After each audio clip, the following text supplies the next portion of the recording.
তিরমিজির ভাষা কি? রাসূলুল্লাহ সাল্লাল্লাহু আলাইহি ওয়াসাল্লাম বলছেন, আকসিরুজ যিকর হাযিমিল লাজ্জাত। প্রত্যেকটা মুসলিমের দায়িত্ব, যে জান্নাত চায়, যে নাজাত চায়, তার উচিত সে যেন অলওয়েজ আকসিরুজ যিকর, তার অধিকাংশ জিকির যেন এমন বিষয় সম্পর্কে হয় যেই সময় যেই বিষয় নিয়ে ভাবলে তার সমস্ত স্বাদ আল্লাহ দূর হয়ে যায়। এমন বিষয় নিয়ে ভাবতে হবে। সেটা কি? রাসূল সাল্লাল্লাহু আলাইহি ওয়াসাল্লাম বলছেন ইয়ানি আল মউত, সেটা হচ্ছে মৃত্যু। তার মানে আকসিরুজ যিকর হাযিমিল লাজ্জাত। রাসূল বলছে তোমরা এমন বিষয় সব থেকে বেশি স্মরণ করো যেটা স্মরণ করলে তোমার সমস্ত স্বাদ দূর হয়ে যাবে। কিন্তু আমাদের পদক্ষেপের উল্টা। রাসূল সাল্লাল্লাহু আলাইহি ওয়াসাল্লাম থেকে দিক নির্দেশনা আমরা নেইনি, বরং আমরা মৃত্যুকে স্মরণই করতে চাই না, যাতে করে আমরা খেলতামশা আরাম আয়েশ করতে পারি। আরে এটা তো কাফেরদের চরিত্র, এটা অমুসলিমদের চরিত্র। তারা বাঁচতে চায়, তাদেরকে আল্লাহ সুবহানাহু ওয়া তাআলা কোরআনে বলছে তাদেরকে যদি হাজার হাজার বছর দেওয়া হয় তাও তারা মরতে চাইবে না। কিন্তু মুসলিম কেমন? বরং মুসলিমদেরকে জানানো হয়েছে, বান্দা যতটা সময় তোমাকে দেওয়া হয়েছে তুমি এতটা সময় ভালো কিছু করো, তোমার জন্য এমন একটা জীবন অপেক্ষা করতেছে যেই জীবন কিসের সমতুল্য? সমুদ্রের পানির সমতুল্য। রাসূল সাল্লাল্লাহু আলাইহি ওয়াসাল্লাম বলছেন কেউ যদি এই দুনিয়ার জীবন এবং পরকালের জীবনকে কম্পেয়ার করতে চায়, তুলনা করতে চায়, তাহলে একটা আঙ্গুল সমুদ্রের মধ্যে ডুবিয়ে দেখ।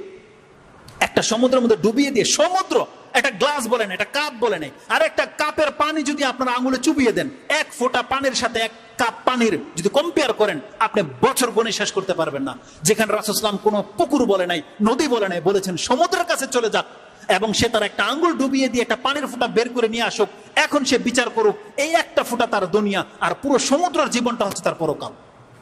আর আমরা সেই পরকালকে হারানোর জন্য এই এক ফোঁটা পানিকে নিয়ে আমরা সন্তুষ্ট, বা এক ফোঁটা পানির জন্য আমাদের সমস্ত প্রচেষ্টা, আর আমাদের জীবন পড়ে আছে সমুদ্রের মতো জীবন, সেই জীবন সম্পর্কে আমাদের কারো কোনো ভ্রুক্ষেপ নাই।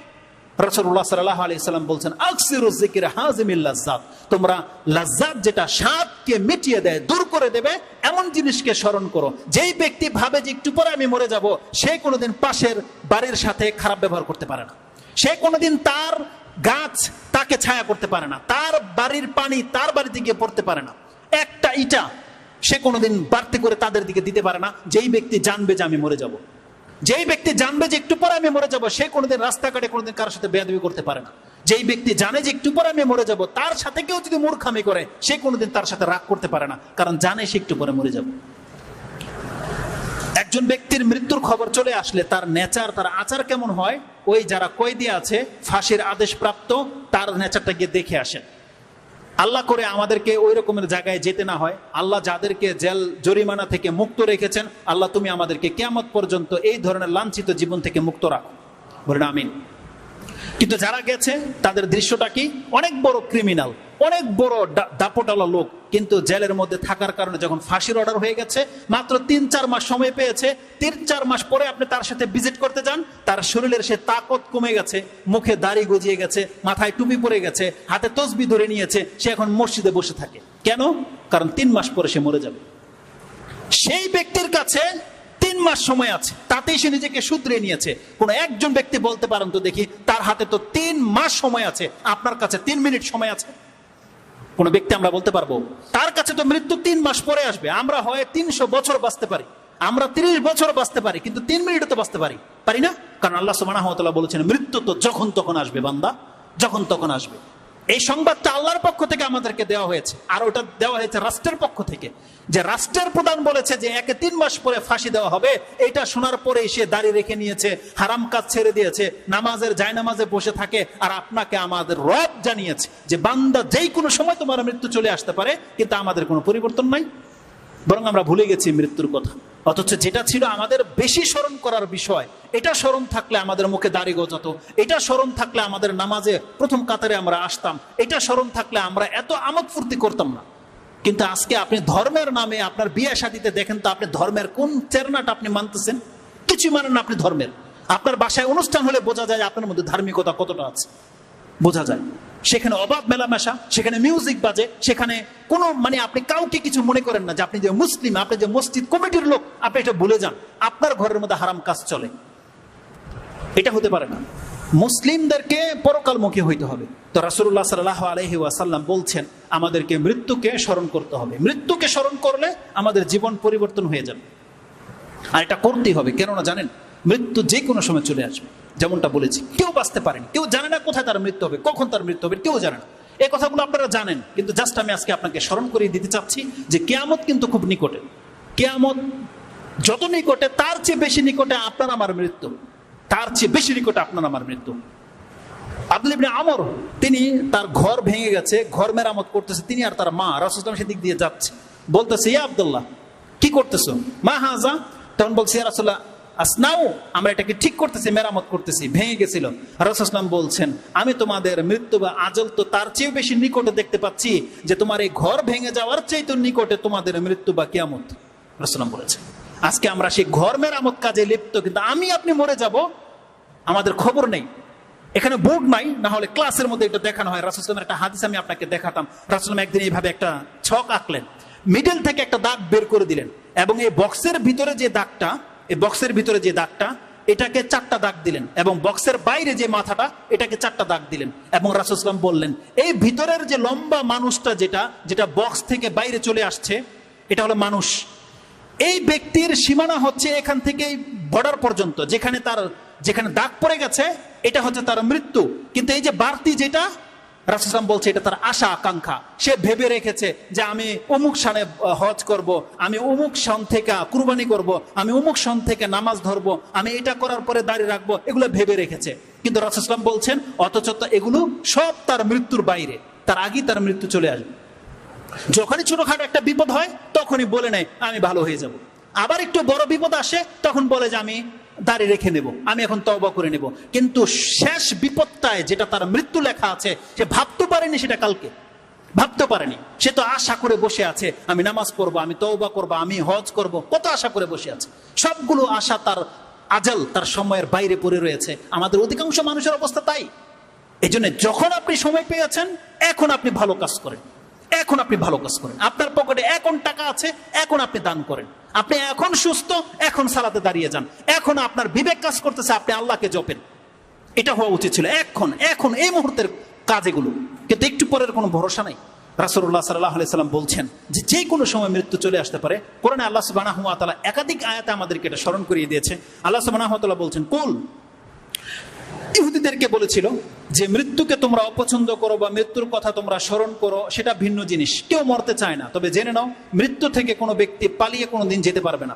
কোরআনে আল্লাহ সুবহানাহু ওয়া তাআলা এই মর্মে একাধিক আয়াত বলেছে। সূরা আর-রহমানের মধ্যে একটা চমৎকার আয়াত আছে। আল্লাহ বলছে, ইয়া মাশারাল জিন্নি ওয়াল ইনস ইন ইসতাতাতুম আন তানফুযু মিন আকতারিস সামাওয়াতি ওয়াল আরদি ফানফুযু লা তানফুযু ইল্লা বিসুলতান। জিন এবং ইনসানকে আল্লাহ সুবহানাহু ওয়া তাআলা বলছেন, এটা সূরা আর-রহমান 55 নম্বর সূরার 33 নম্বর আয়াতে আল্লাহ সুবহানাহু ওয়া তাআলা বলছেন, তোমাদের যদি ক্ষমতা থাকে তাহলে আল্লাহর বাউন্ডারিটাকে ক্রস করে দেখাও। আল্লাহর যে পাকড়াও আছে, আল্লাহর সীমানা থেকে তুমি বর্ডার পার করে দিয়ে দেখাও, পালিয়ে গিয়ে দেখো। পারবে না, লা তানফুযু, আল্লাহ বলছেন কোনোদিন পারবে না তুমি আমার এই সীমানার বাইরে চলে যেতে। আল্লাহ সুবহানাহু ওয়া তাআলা ইহুদিদেরকে উদ্দেশ্য করে বলছেন, সূরা জুমার মধ্যে যে আয়াতটা আছে 8 নম্বরে, রাসূলুল্লাহ সাল্লাল্লাহু আলাইহি ওয়াসাল্লামকে বলা হয়েছে, আপনি বলে দেন ইহুদিদেরকে, কুল ইন্নাল মাউতাল্লাযী তাফিররুনা মিনহু ফাইন্নাহু মুলাকীকুম সুম্মা তুরাদ্দুনা ইলা আলিমিল গায়ব ইলা আখিরিল। সেটা আমরা পরে আলোচনা করব। এতটুকু টুকরা রাসূলুল্লাহ সাল্লাল্লাহু আলাইহি ওয়াসাল্লাম বলেছেন, আপনি জেনে দেন যে তোমরা যে মৃত্যু থেকে পলায়ন করতেছো, কুল ইন্নাল মাউতাল্লাযী তাফিররুনা ফাইন্নাহু মুলাকীকুম, সেটা তোমাদেরকে সাক্ষাৎ করবে। তোমাকে যেতে হবে না, ওই মৃত্যু তোমার ঘরে এসে তোমাকে নক করবে। যখন সময় হবে তখন সেটা এসে উপস্থিত হবে, তুমি পালিয়ে কোথাও যেতে পারবে না। আল্লাহ সুবহানাহু ওয়া তাআলা এটা শুধু ইহুদিদের জন্য বলেনি, এটা আমাদের প্রত্যেকের জন্য। কারণ প্রত্যেকের জন্য একটা নির্দিষ্ট সময় নির্ধারণ করে রেখেছেন। কোরআনে আল্লাহ সুবহানাহু ওয়া তাআলা এই মর্মে প্রায় 5টা আয়াত উল্লেখ করেছে। তার মধ্যে একটা আয়াত হচ্ছে সূরা আরাফ 34 নম্বর আয়াত। সূরা 7 নম্বর সূরার 34 নম্বর আয়াতে আল্লাহ সুবহানাহু ওয়া তাআলা বলছেন, ওয়া লিকুল্লি উম্মাতিন আজাল, প্রত্যেকটা উম্মাহ, প্রত্যেকটা ব্যক্তির একটা নির্দিষ্ট সময় আমি আল্লাহ লিখে রেখেছি। ওয়া লিকুল্লি উম্মাতিন আজাল ফাইজা জাআ আজালুহুম লা ইস্তাখিরুনা সাআতান ওয়ালা ইস্তাকদিমুন। সেই সময়টা যখন আল্লাহর খাতায় লেখা আছে, আপনার 1 সেকেন্ড আগেও সেটা হবে না, আর 1 সেকেন্ড পরেও আপনাকে আল্লাহ সুবহানাহু ওয়া তাআলা সুযোগ দেবে না। এই জন্য যারা আশা আকাঙ্ক্ষা বসে আছেন যে আমি ভালো ভালো কাজ করব, আমি শুধরে যাব, আমি তওবা করব, আমি নামাজ পড়ব, এটা আপনার দুরাশা হয়ে না থেকে যায়। এটা যেন ফেরাউনের মতো না হয় যখন যার কাছে দাওয়াত এসেছে তাকে উচিত সেই সত্য কথাটাকে গ্রহণ করে নেওয়া এবং সেটা আমলে নেওয়া। আপনি শুধু কানে শুনেই থেকে গেলেন কিন্তু নিজের জীবনে কোনো বাস্তবায়ন আপনি করলেন না, তাহলে এটা ফেরাউনের মতন হয়ে যাবে। এটা আল্লাহ সুবহানাহু ওয়া তাআলা যে সঠিক বান্দারা আছে তাদের মতো হবে না, আবু বকর, ওমর, উসমান তাদের মতো হবে না। এই জন্য যখনই যার কাছে দাওয়াত পৌঁছে গেছে, যখনই তার ফিল হবে অন্তরে যে হ্যাঁ আমার তওবা করা উচিত। মানুষ তো করোনাতে কত হাজার মানুষ মরে গেল, কিন্তু আপনাকে আমাকে আল্লাহ বাঁচিয়ে রেখেছে। আমি আর আপনি তো হতে পারতাম, সেই ব্যক্তি, তখন আমাদের আমল থেমে যেত। অতএব যতটা সময় আল্লাহ আমাদেরকে দিয়েছে, যতদিনই আল্লাহ আমাদেরকে বাঁচিয়ে রাখে, এটাকে অপশন ভেবে আপনি বাকি দিনটাকে কাজ করেন। কোরআনে যে আল্লাহ সুবহানাহু ওয়া তাআলা বলেছে, যারা বলবে যে আল্লাহ আমাদেরকে ফিরিয়ে দাও, রব্বির জীবন, আমাকে আবার ফিরিয়ে দাও, লাআল্লি আমালা সালিহান ফীমা তারাকত, যাতে করে আমরা সেই আমলগুলো করে আসে যেটা আমরা ছেড়ে দিয়েছি। আল্লাহ বলছেন, আল্লাহ কোরআনের কয়েকটা আয়াত আছে, এদেরকে যদি আমি শতবারও পৃথিবীতে পাঠাই, ও শতবারও আমার সাথে কুফরি করবে। আপনি কি একবার ভাবেন, একটা লোক জাহান্নাম দেখে নেওয়ার পরে ওকে যদি আবার দুনিয়াতে পাঠায়, তাহলে কি করে হতে পারে যে আল্লাহকে অবিশ্বাস করবে? দেখে নেওয়ার পরে, ফেরেশতা দেখে নেওয়ার পরে অবিশ্বাস করতে পারে?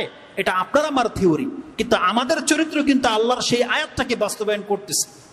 কিভাবে জানেন? এই যে যেই দিন করোনা পুরো পৃথিবীটাকে ছেয়ে গেল, আপনি কি বলেছিলেন সেই দিন আল্লাহর কাছে? যে আল্লাহ তুমি আমাকে মুক্ত করে দাও, আমি আর পাপ করব না। যেমনি আল্লাহ সুবহানাহু ওয়া তাআলা আপনাকে আশ্বাস দিয়ে দিয়েছে যে আপনার করোনা হয়নি আর আপনি মরবেন না, আপনার ওই আগের চরিত্রে ফিরে এসেছেন। ব্যাপারটা তাই নয়? একটা লঞ্চ যখন ডুবে যায়, 300 মানুষ মরে গেল, যেই ব্যক্তি বেঁচে আসছে সে তো তখন এই কথাই বলেছিল, আল্লাহ তুমি আমাকে বাঁচিয়ে দাও, আল্লাহ আমি আমার জীবনের সমস্ত পাপকে দূর করে দেব। যেই ব্যক্তি বিমান ক্রাশ হওয়া অবস্থায় বেঁচে গেছে, আপনি কি বলতে পারবেন পৃথিবীতে এরকম হাজারো ঘটনা ঘটে, কিন্তু কতজন ব্যক্তি আছে যে সত্যি সত্যি আল্লাহর কাছে তওবা করেছে? বরং আল্লাহ সুবহানাহু ওয়া তাআলা মক্কার মুশরিকদের সম্পর্কে বলতেছে, যারা যখন সমুদ্রে বিচরণ করে, মেঘ বা ঢেউ যখন তাদেরকে ঢেকে নেয়, তারা একমাত্র আল্লাহকে ডাকে, যেমনি তাদেরকে উপরে উঠিয়ে আনা হয় আবার শিরিক করে। আজকে আমাদের মুসলমানদের চরিত্র হয়ে গেছে তাই। যখনই বড় কোনো বিপদে পড়েন, বড় কোনো অসুস্থতার মধ্যে আপনি আছেন, বিপর্যয় চলে আসছে, তখন আপনি আল্লাহকে জপেন, আল্লাহকে বলতেছেন যে আল্লাহ আমি ভালো হয়ে যাব, আল্লাহ তুমি আমাকে মাফ করো, আমাকে সুস্থ করে দাও। যেমনি আল্লাহ আপনাকে আবার সচ্ছলতা দিয়ে দিয়েছে, যেমনি আপনাকে আল্লাহ সুস্থতা দিয়ে দিয়েছে, আপনার সমস্যা দূর করে দিয়েছে, আপনি সে আগের চরিত্রে ফিরে এসেছেন। এটা হওয়া উচিত নয়। আল্লাহ সুবহানাহু ওয়া তাআলা প্রত্যেকটা ব্যক্তিকে একটা অপশন দেয়, কিছু অপশন দেয় আল্লাহ সুবহানাহু ওয়া তাআলা। আল্লাহ চাই যে এই অপশনের মধ্যে আমার বান্দা আমার পথ ধরে নেক। আর এই সুযোগটা সবার সব সময় আসে না।